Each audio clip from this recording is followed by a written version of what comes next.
புதுச்சேரியில் தொழிற்சாலைகளின் வரியை குறைத்து செலுத்துவதற்கு லஞ்சம் கொடுத்த பெண் புரோக்கர் மற்றும் வணிக வரித்துறை அதிகாரிகள் கைது செய்யப்பட்டுள்ளனர். சிபிஐ அதிகாரிகளின் திடீர் நடவடிக்கைக்கு காரணம் என்ன?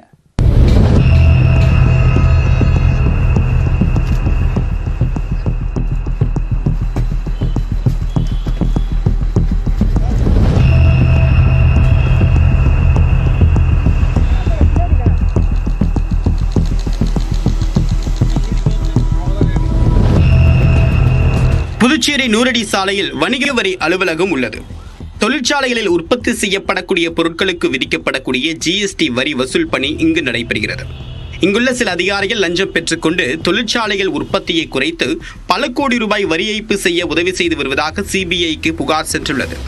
புதுச்சேரி வணிக வரித்துறையில் அதிகாரிகளுக்கு லஞ்சம் வாங்கி தரக்கூடிய புரோக்கர் போல் செயல்படக்கூடிய வரி ஆலோசகர் ராதிகா என்பவரின் செல்போன் உரையாடல்களை சென்னை சிபிஐ அதிகாரிகள் கடந்த 2 மாதங்களாக கண்காணித்து வந்துள்ளனர். அதில் ஒரு தொழிற்சாலை அதிபர் தன்னுடைய தொழிற்சாலையில் உற்பத்தி செய்யக்கூடிய பொருட்களுக்கு வரியை குறைத்து காண்பிக்க உதவி செய்ய ராதிகாவை தொடர்பு கொண்டது தெரிய வந்தது. அதில் அதிகாரிகளுக்கு லஞ்சம் தர வேண்டும் என்று 10 லட்சம் ரூபாய் வரை பேரம் பேசப்பட்ட உரையாடல் பதிவுகளை சிபிஐ பதிவு செய்தது.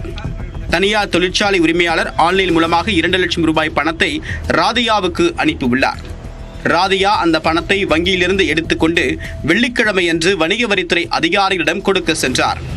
இதை தெரிந்து கொண்ட சிபிஐ அதிகாரிகள் புதுச்சேரி வணிக வரித்துறை அலுவலகத்திற்குள் அதிரடியாக நுழைந்து ராதிகாவை கையும் களவுமாக பிடித்தனர். விசாரணையில் திருவண்டார்கோவிலில் தனியார் தொழிற்சாலை நடத்தக்கூடிய உரிமையாளர் சோலைமணி என்பவரின் வரி கணக்கை குறைத்து காட்ட 2 லட்சம் ரூபாய் லஞ்சம் வாங்கி கொடுத்ததாக தெரிவித்துள்ளார். ராதிகாவிடம் லஞ்சப்பணம் வாங்கிய உதவி வணிக வரித்துறை அதிகாரிகள் ஆனந்தன், முருகானந்தம், லஞ்சம் கொடுத்த தொழிற்சாலை உரிமையாளர் சோலைமணி, புரோக்கராக செயல்பட்ட வரி ஆலோசகர் ராதிகா ஆகியோரை சிபிஐ அதிகாரிகள் கைது செய்தனர். கைதான 4 பேரையும் புதுச்சேரி நீதிமன்றத்தில் ஆஜர்படுத்தி காலாப்பட்டு சிறையில் அடைத்தனர்.